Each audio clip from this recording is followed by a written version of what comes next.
All right. Well, you don't have a people problem. You have a system problem that's showing up as a people problem. That's what we're going to get in today and unpack with guest Joel Schwan, founder of Schwan Stratify, who's really helping business leaders fix their workforce chaos and really one practical process at a time. I'm your host, David Carr of Steward Your Business. I'm really glad to have you here at the Business Roundtable Podcast. We've got a great topic we're going to dive into today. I help align people, processes, and purpose so that we are actually bringing clarity and confidence and really creating that consistency in your organization. And that's why I wanted to have Joel on here today, because of what he does in workforce strategy, helping you with both at the enterprise level and entrepreneurial worlds, working from you've worked, Joel, I know, with Microsoft and Uber and Google, all these big companies, but really help them streamline and their hiring, onboarding, and retaining their top talent. So I want to say thank you for being here, Joel, and sharing your wisdom with our listeners today. And David, thanks for having me here too. Yes. Definitely. So, Well, your journey really resonates, I feel like, with a lot of our listeners, Joel, that they've experienced a shift, that they're shifting from reacting to being intentional. And that's what we want to help you have on the podcast today, just help them continue that journey of being more intentional, how they're showing up, how they're running their companies, how they're managing their people. The most important aspect, that's my company, Steward Your Business, stewarding your people. So you have worked with Fortune level environments, and now you're guiding growing businesses. I want to ask you, what was the moment you realized you needed to launch Schwan Stratify and start to lead differently yourself? Talk a little bit about us. Give a little about your journey as an entrepreneur and founder. Yeah, so I started Schwan Stratify back in 2023, right after I was laid off myself, and I had spent over 15 years managing teams in retail, and then 10 years additional working in workforce operations as HR, recruiting, and as a contingent workforce consultant. And I kept seeing like the same. I was reflecting a lot, after you get laid off, as one tends to do.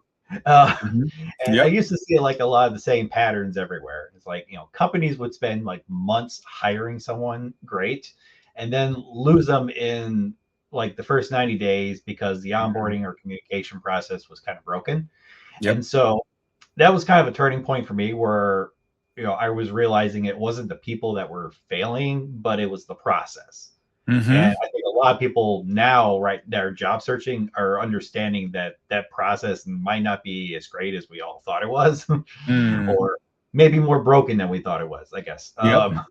But most like small to medium-sized businesses like don't need more people. What they really need is like a better understanding, or a better word, clarity, I guess.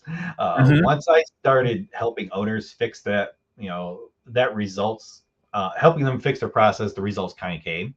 So I think that's something that a lot of companies kind of need to kind of look at nowadays, is like they definitely need to look at the process a bit more, but not just in the regards of like adding more AI onto things, which I can touch on that later too. Sure. But also like you're growing and you need your workforce to be there with you. And we shouldn't be looking at things as the automation as a means to like replace the workers, but how to enhance them. Yes. That's where my book kind of really goes into, is like, how do you enhance your workers as you scale with your business? Yeah, absolutely. No, you and I are on the same wavelength on that. We've talked about that on previous episodes, actually. If you guys missed them, we have a couple different conversations on that specifically in different aspects. But I think, I love that you're bringing this up. How do we do this? And I think some people are doing things out of like survival and not strategy. And what I hear you saying is, let's look at this strategically. How do we do this? And not just kind of just grabbing at things, right? Just like, oh, there's this, there's that. I mean, oh, the AI will solve the problem. Like, well, hold on, you guys you're this. I love where you come at this as a strategist. You're looking at this, helping them plan for the future. Because I know I've worked with a lot of leaders in helping them in this space too, Joel, because if they're doing this well, it's great. The team will thrive. But if you said otherwise, everybody's really breaking down. And it's like throwing people at the problem in and of it is not going to solve it, right?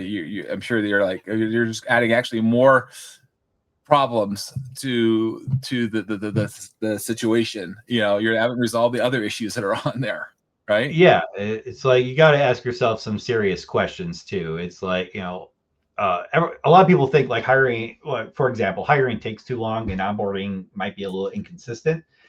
That's what they assume is like their hiring process obviously is like not as well as ironed out as they think it is.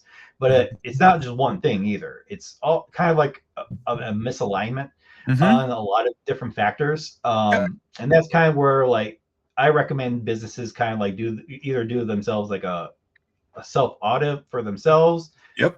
Or have someone like me come in and do the audit for them for their workforce. And what that basically is, sorry, I have a fly around here, which looks at like 5 areas, which is like role clarity, workflow mapping, capacity, governance, and metrics.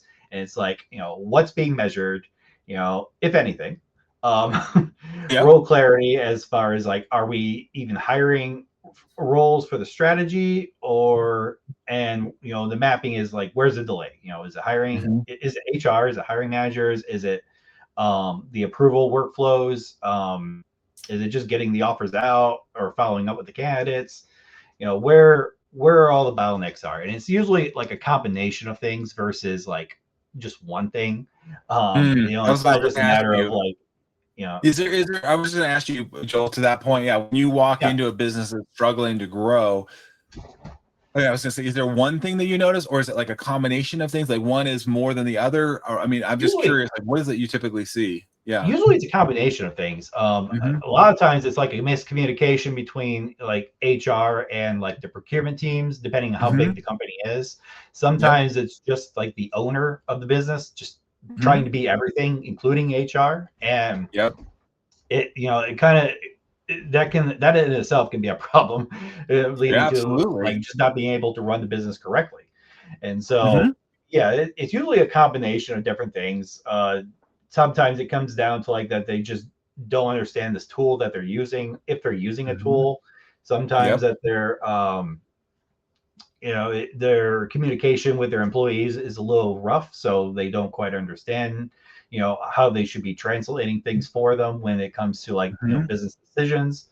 And of course, like the biggest thing I notice is like just not being able to either train them correctly or provide the right documents for them to learn on their own. And when a new employee, especially for like a smaller sized business, when they're brought on, sometimes they're just given like the rundown as far as what we're doing. Here's the project I need you on, start running with it, instead of like, here's the handbook, here's what we're trying to aim to achieve at our company. This is the project that we're working on. And if you have questions, these are the resource links here, if they have a database, or here's the handbook that will explain everything for you, things like that. It's like very simple things that kind of get overlooked very easily, especially in like smaller environments, because they just want to get, the owner just want to get things moving along. The project manager probably just wants to get things moving along. And so the whole human aspect of, trying to get to know your new hire kind of falls to the wayside sometimes. Yeah, isn't it? It's interesting you say that, Joel, because I think I like to say, this is where your leadership habits show up. If your business is kind of a mirror of how you lead. So there's maybe, like you said, chaotic, not intentional. You're kind of like, and I find that this is common in a lot of areas. I was talking to another colleague this morning about like, I don't have, like you said, I don't have time to strategize. I'm like, it's quite the opposite. You need more time in strategy because that's going to actually help you at the bottom line at the end of the day. But sometimes there's counter to it. Like, I just got to get the work done. Like you're saying, I got to get this done. I'm like, well, hold on, slow down. Are you doing the right work, or is it making sense what even you're doing? I mean, have you ever seen my people hiring too many people? Like, now I got too many people to do this. I didn't think of the strategy. Like, how is going to divvy the work up? What would the schedule going to look like? Are they full-time, part-time? These different issues come up, Joel, where they're like, oh, now what do I do? Yeah, it definitely comes up quite often, where they're like, either they think that, for example, they want full-time people, when in fact they probably could just use a contractor to come on and help out, either hourly or like on a set SOW project deliverables, or whatever the case is, because sometimes it's something that could be done very quickly, or if it's going to take like only like maybe like 3 to 6 months or so. I always recommend doing contractors to have them come on, help them out, either like a W-2 contractor where they're hourly, or it's going to be a more complicated project. I do recommend statement of works then if there's like specific deliverables that you need. But if it's a short-term thing, you don't need a permanent employee to come on and do that, because then, once a permanent employee comes on, you're kind of stuck with them. And so, and then that's going to lead to like later problems, like layoffs, like, we have an abundance of workers now that we can't afford. Right. Well, that's going to make everyone's life miserable at the end, at a certain quarter. So I always recommend that, you really need to analyze what it is, because again, it comes down to misalignment. It's like you don't have a clarity on the roles, and therefore you don't have a good understanding of what the workloads are going to look like. So being able to plan that out and have like an actual route and game plan set up. So it's like, example, like you have a product that you're trying to build out, but you're not going to need a bunch of people to stay on afterwards. Having contractors come on and do that. Because one, they know that they're only going to be there for a short time, so it's not going to come as a shock to them if they're not brought on permanently. And two, it's going to save you money. I mean, you're going to save. You'll probably spend a lot less on bringing on a contractor versus having a permanent employee, and then having to worry about the benefits and all that stuff, which again, the costs. So, and usually when contractors are brought on, you're engaging with a supplier, and that they're the one. A lot of people have a misunderstanding that contractors actually get their benefits mostly through the supplying agency. So that will save the client company money in the long run. So they bring them out for a short period of time for a project, move them along, and that's going to save them money in the long run. So having a good understanding of the role clarity, like I mentioned earlier, what do we need them for, what capacity, and how long do we need them, is going to all kind of goes into the whole workforce planning aspect of things. Yeah, no, that's the way you're breaking that down is really powerful, Joel. And so when you're working with a client, I want to break this down a little bit. The fix is your fix, and your audit of them is you're looking at like, what does that mix need to be of contractors, part-time, full-time folks, and and so where do you see companies where they struggle with that? And where do you see the companies that can really be positioned well, like, so that when you come in, Joel, you can really fine tune it? So how can companies, like, I want to have kind of two-pronged. If companies are doing things well, like, what are they doing so that you're like, okay, I can dial this in very easily. I can help you, figure out what that looks like, versus the companies that are not doing it well. I mean, obviously maybe obvious, but I think it's still, I want to contrast, like, so those that are listening can have a kind of reflect back. Am I moving in the right direction, or am I moving in the wrong direction? Like, what does that look like for you, Joel? When you're so companies that are doing it well are the ones that are like doing like a skill alignment. They understand like the percentage of the workforce whose current skills are matching the roles that are required. Either they're doing it on their own, or they have outside people like me come in and help them out understand how to do it. My job actually is helping them self-sustain themselves, because I don't want to actually stick with a company for too long. I come in and I help them get a set up, right? Like, I'm the teacher. I come in and teach them how to do it, and then I move on to the next client. And so, and that's kind of what, one of the big things about me compared to others, because a lot of consultants want to kind of keep on their clients for like as long as they possibly can. I'm really just there to do the dirty work for you and get it figured out. And so the company that I see it doing the best are like the ones that do the skill assessment or skill alignment, but also understand their capacity balance too, like workload versus staffing levels. Neither chronic overtime nor idle time. Those terms. The ones that aren't doing as well probably are like the ones sinking in the workflow or the workloads. That there's just too much going on, and then so that like I mentioned before, like for example, like a decision maker of a smaller size business wearing all the hats, he's burning himself out. That's where coaches kind of come in to kind of how do you leave it? Oh, you got to delegate stuff. Well, it's hard to delegate stuff when you have no one to delegate stuff to, or everyone that you have to delegate stuff to is already overloaded, and they're going to deal with the burnout. And so being able to understand the capacity and knowing there needs to be a balance. A lot of companies don't understand that, and that's why a lot of layoffs kind of happen too, especially in larger companies, is that they don't understand the balance part of things. And so that's you might have to look into like additional roles or temporary roles, like I mentioned, where staff can kind of help each other out too.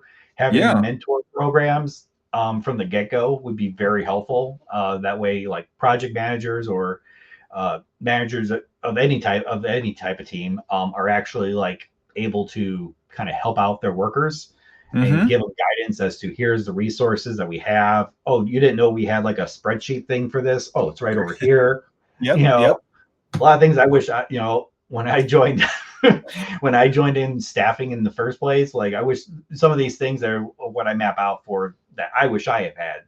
And so, having all that stuff, and a lot of companies don't either. They have it and they just think that it's just like in the background, and they think that the workers will find it. Doesn't always work that way. I know I get tired of trying to look through learn everyone's new database when I'm working with clients. So of course your workers are probably getting tired of trying to figure out the database themselves. And so that's what managers, teaching managers how to do that and engage with their workers when they're brought on, showing them where the stuff is. That's going to help decrease their stress levels considerably, especially if there's templates they could be using to make their job easier. Right. And then two, it's like I mentioned, the workload capacity, having like temporary people kind of come in and help out at other teams. So cross-functional, that's actually something that is actually been practiced for like since the 90s, but it's becoming more essential now because, with all the mass layoffs happening, we're thinking AI, or I think the companies are thinking that AI will take off all the heavy stuff. Well, it'll take care of the administrative stuff for sure. Yeah. But when it comes to like human interactions and having to work with clients face to face, that piles up, especially if you're on meeting after meeting, engaging with the client for the company to make sure that they're satisfied, that can build up. And so having someone to kind of like come in and take up some of the workload as needed, maybe attend the meetings or take the notes or address the notes that were taken during the meetings to make sure the work is getting done, will help out immensely, in my personal opinion. Oh yeah, no, you brought up a number of items I want to follow up with you on. As you were talking, what came to mind earlier in the conversation, you were talking about like capacity, and that made me think of for those of that you don't know the famous Stephen Covey book, The 7 Habits of Highly Effective People. He talks about the P/PC balance, like production versus production capability. And like what you're saying, Joel, is like sometimes we're just pushing so hard on production. You're like, but we don't have the capacity, the ability is not there. And I agree with you. The cross functionality is very important. I was curious to ask. So I worked at a very, very large engineering firm at one point. And it was like 40,000 employees, a lot large. But what I thought was surprising to me was there was not a clear understanding of the workforce and all the different skills and abilities they had. So what happened is then you just would be at a local office and we're just going to use these people, and some people would be overly utilized, where other people were underutilized within the overall company. So there was not a good visual to say, okay, what is the workforce that I have out there? Number one, and how have we quantified and broken down all the different skills and what they can actually do? Because they might be a primary role, like you said, Joel, and they say, well, right now we don't have a lot of that work. However, we got a lot of this, and I'm looking at your skill set, and you know what? That makes the mark. That could actually help me here. How do you help businesses kind of get that stuff set up, Joel? Because I think some of them, they're just blind to it. I mean, they have some idea, and somebody that's been around with the company for a long time might know this. Like, oh, I know so and so. Joe in this office to totally do that because they've been around, they know that. But if you're not fortunate to have that person that knows all these different people, you're kind of like, I don't know, I guess we just hire another person, or do we get a subcontractor? Or you know what I mean? It starts to get messy, right, Joel? Yeah, it definitely it gets very messy.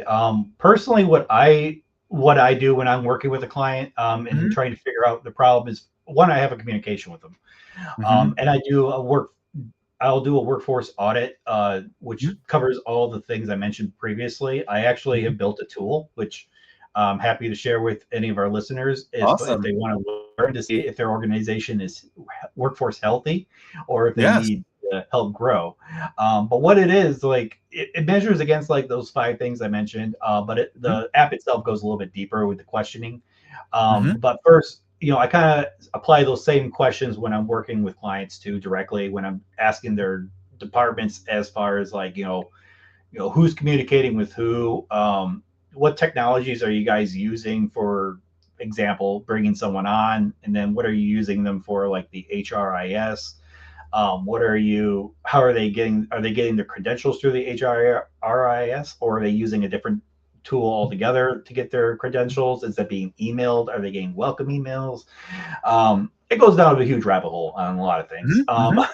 But to keep it short and simple for this, I look at what their workflows look like, and then based on the conversations I've had with the different departments, I provide like an assessment at the end to kind of showcase, here's what I'm seeing, here's what your current state looks like, and then here's what a future state might look like that's a little bit better, that's more simplified.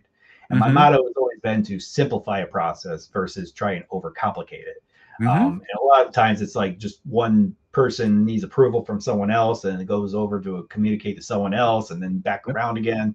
And so sometimes having it go more linear from like one side to the other versus up and down, left and right, I think works out much better as far as a model goes for your hiring and onboarding and getting people prepared to join your workforce.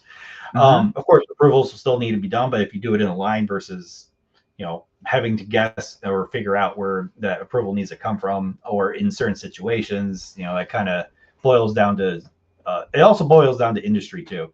I should clarify on that too. Is sometimes in some industries are a little bit different, like manufacturing versus retail are very opposite in a lot of things, but very similar in similar things too, right?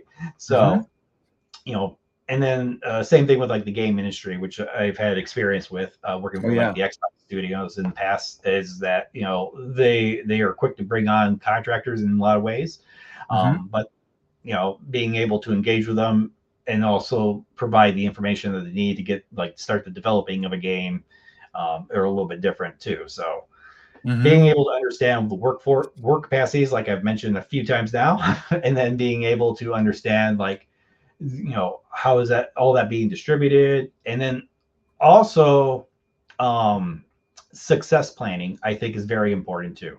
And I think you kind of mentioned that with if someone leaves, what happens? And absolutely.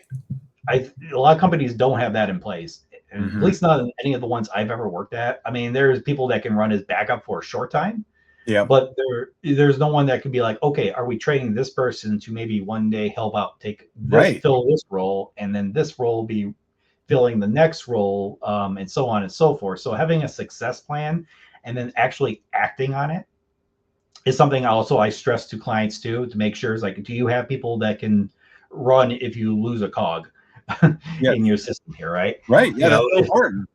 They don't think about that. They just think it'll just keep running, right? I think they just kind of like, they're not being that's being reactive, right? I actually had Joel. I mentioned this when we talked previously, but I have a good friend of mine who's president of a company. He was telling me, had a great person that knew all this particular piece of equipment. And unfortunately, he got caught up in one of the ICE raids, if you will, or whatever the case may be. He's not. He has some immigration status issues. Let's just put it that way. Whether he's, I don't know the totals, but this person was the only person trained up on this piece of equipment, understood it, and the company is now struggling to figure out, like, we just can't throw somebody out there tomorrow on this thing. It's going to take time to train somebody. And I think sometimes, to your point, Joel, what I found is the companies that are being intentional about this and taking the extra time, like you're saying, and with your help, saying, you really need to train up somebody. Maybe they're not going to be there tomorrow, but hey, if this person wants get sick, they want to take a vacation. Could they do most of the work, like 80% and 85%? Could we get most of the way there so we're not completely like down on, so you're looking at those things, right, Joel? You're looking at those key positions and places in the organization and saying, okay, that's a problem. There's no duplicity here. And that's what I love working with companies. Like, so when you're doing this work, I love working with those kind of business owners that say, okay, what does it look like to follow what Joel's recommendations are, and how do we develop and mentor these folks, and how do I show up as a leader? Because I think this is what I found, Joel, is if I'm not the healthy leader, doesn't matter how great the workforce planning is and all these other things, is like, I'm not going to be able to affect it. Nobody's going to follow me. They're not going to learn from me. They're like, screw it. And so then your company is like, we're kind of back at the square one again. So it's like so important to tie these things together. And I know you do some of this stuff as well, but that's why I wanted to have it on the podcast, because I want to hear people to listen, do this strategy and do this assessment. And by the way, those of you listening, Joel and I are connected on LinkedIn, and we'll put his resources in the show notes. So please follow up there and leave any comments you guys have too. Comments or questions. We always like your feedback on these episodes. So, I think that the work you're doing is so important, Joel. Yeah. And one thing I like to make sure my clients are aware is that I treat workforce planning as like a AA meeting. The first step is you have to admit you have a problem. And so, it's that, because, I can give you the best plan, like you mentioned, I can give you the best planning and the best strategies, the best model to work with, but it means absolutely nothing if you're not ready for it or not willing to accept it. And I think that's kind of the key thing that I look for in my clients, is that, are you ready to do it? I don't harass them with sales pitches. I don't, bother them harassing them saying, here's my cool thing that I got going on that's worked for so many other companies. I tell them what I've done, but I also need to know, and a confirmation from them saying, it's like, we have a problem. This is what we're seeing. And then we need someone to come and help us out.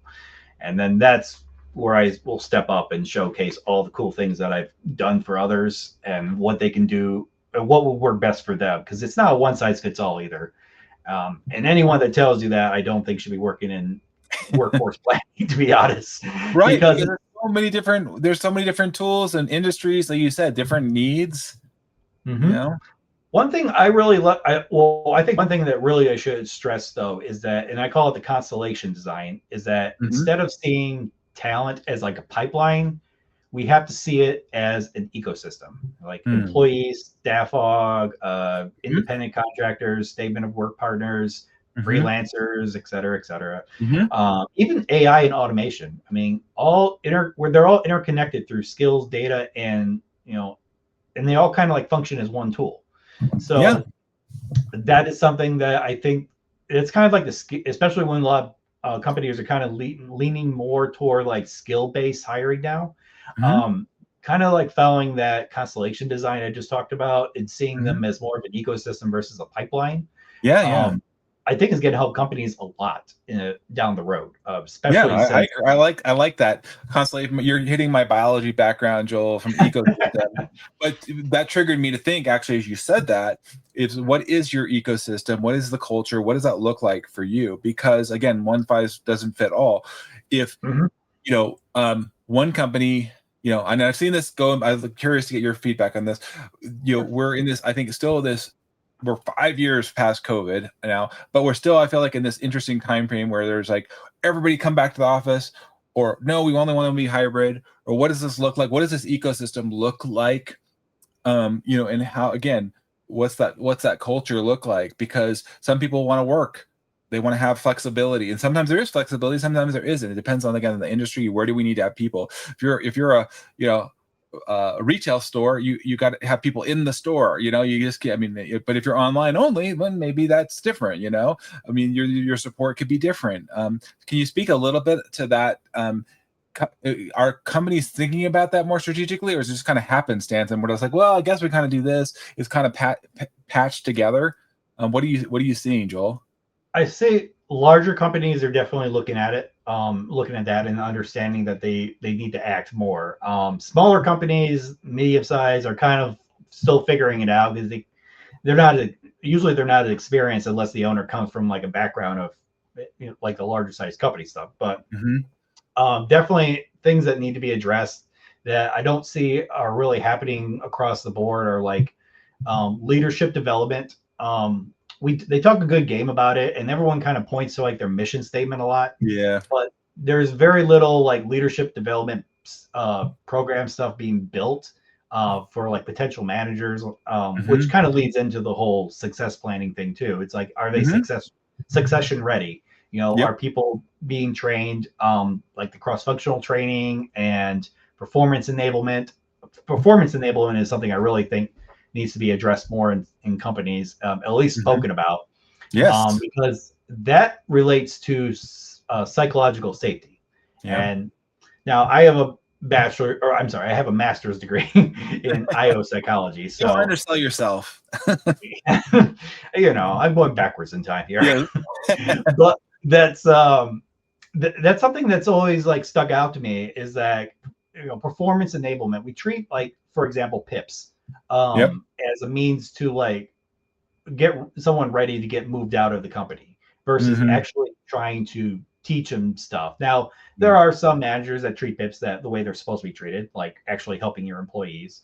But in a lot of cases, and this is more unique to like smaller type companies too, and large and super large ones like Microsoft, where they do a PIP as more of a courtesy, and then it's more to like now they're already planning to look for someone else, which is going to cost the company even more money. And I think it's a super wrong way of doing it. So being able to look into performance enablement and provide the tools and processes for employees to succeed, and then manager training to equip those managers to support and coach the new hires effectively, kind of like all works together. And that all kind of goes back to the ongoing training stuff too of, implement micro learning. I also like doing blended learning too, where you kind of like teach them different ways of teaching them things, either like, in meetings or in like actual interactive modules. And then personal development plans, being able to establish those and tailor them to the individuals that can help the organization, because bottom line, it's all about helping the company.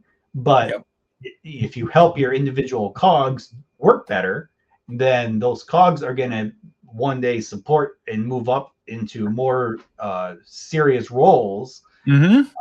One, I hope I'm not offending anyone by calling them cogs, but it's the only analogy I can think of right now. But it's being able to grease those wheels and get them moving in the way they want them to, which will help them move them up in the organization. And granted, loyalty isn't as what it used to be, I think, or at least our perception of it.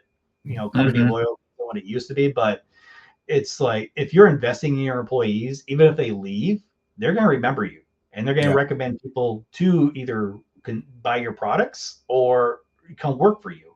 And then that kind of helps you build a pipeline right there by guaranteeing that they have a great experience and they left and they knew more than what they did before they got there, and you treated them like your own children. Like, we all know about we're a family here. So that's if you actually mean by those words, then those people are more likely to recommend your products. They're going to keep buying your products because workers are your consumers as well. And then they're going to send people back to you. And especially if your recruiters reach out to them again and be like, hey, you might be interested in this role. And they'll be like, no, but here's a couple of good people I know, and refer them to you. And I think that right there kind of is like, payback and being able to help them out. And so you invest in them, they'll be more likely to invest in you. And not to keep talking, but there is a thing I just thought about too. I was on a podcast previously where we were talking about this, and the workers actually, there was a company, I forget the name of the company, but what they were basically were getting to do like layoffs, and they were making announcements about it because they just didn't have the money to sustain the workforce anymore. Or they were hitting a low. This was like during COVID time. And so they didn't have the budget. But the workers kind of rallied behind the company and were like, we'll take a pay cut. All across the board. They all were willing to take a pay cut. And I think that speaks volumes to the company on what their mission statement was and how the people actually believed in it. and to get workers willing to cut their money during a time where it was like almost impossible to, where a lot of places were just kind of like shut down, I think speaks volumes. Oh yeah, absolutely, for Joel. you as a business. Yeah. Yeah, that goes. Yeah, I think I remember hearing a similar story along those lines, and I agree with you. We want. I think you and I are both wanting to help. Get those folks out. The companies that I call a leadership debt, where there's a compound effect of not developing people, not delegating effectively, avoiding hard conversations. That's where my passion at Steward Your Business is focusing on those leaders, helping them develop themselves, whether it's the individual themselves oftentimes, or it's within the company. I love to do either way. It just depends on where I'm coming at it. But to your point, Joel, your work is going to be so much more effective. What you're doing from workforce scaling and getting it is if you have people, like you said earlier, that are in this process of developing themselves. They're in this process of becoming healthier. And this isn't a one-time fix. This is an ongoing journey, because at least for my capacity of like what I'm doing, like you said, the capacity or capability at one point in my career is going to change over time. And so it's not like, oh, this is it. It's like, it's ongoing. But I think having a good roadmap, what you're saying, Joel, and helping them looking where they're going to have challenges in their workforce, getting these things set up, knowing the ecosystem, knowing the people that have the right skills, making sure that they have an amazing experience when they get onboarded, they find the right resources, like you said. And they're not, this isn't, it's being intentional, and that is going to pay dividends a long way down the line.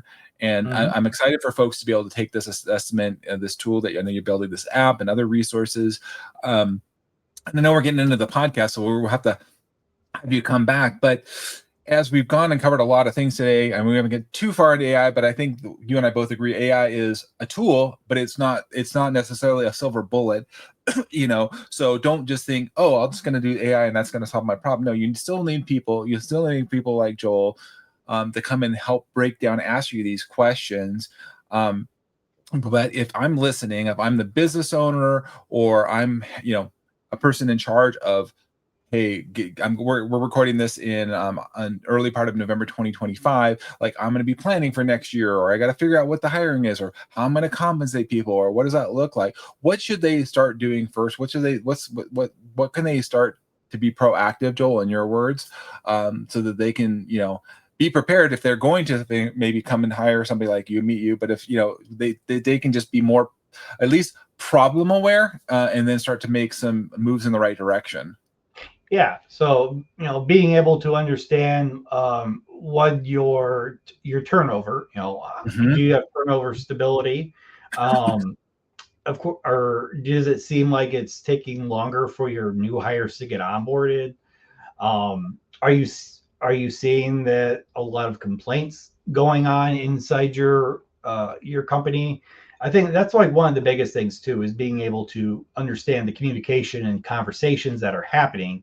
Yes. And I don't mean like go, spy on them, or send out, send out someone undercover, like an undercover boss. But I do think being able to be aware that is your culture. Do you feel your culture is psychologically safe? And that's a big thing that I think a lot of companies kind of overlook, because they assume their culture is hunky dory because they're making money. But just because you're making money and your business is moving doesn't mean your workers are necessarily happy, or that they don't think there's things that can be improved. And sometimes, some people can be seen as, aggressive when they don't mean to be. And I talk about like neurodivergent folks that try to bring up very good points, but sometimes they go about it, I don't say the wrong way, but more too direct of a way. And so it's good to keep open-minded about how people are communicating to you, what they're sharing. And if they are sharing some ideas that, even though you may not think they're that great, why don't you make sure you're writing them down and then sharing them with your the higher managers up there, so that they can decide on it. And then keep that person informed too about their ideas. It's like, maybe you may not feel it's as valuable, but to them it's the world.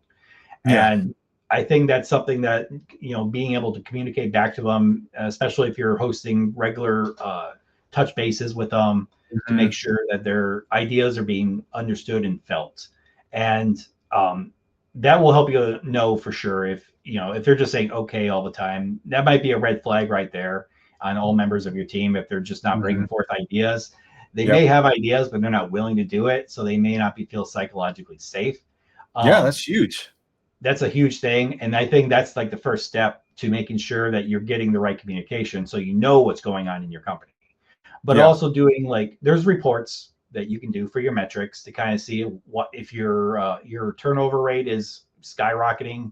You see like you're spending more money on bringing people on and getting them trained versus them actually staying. Are you is it taking too long to find roles to get filled? Do you feel like you're canceling roles before actually finding the person to help with the workload because the project's already completed now?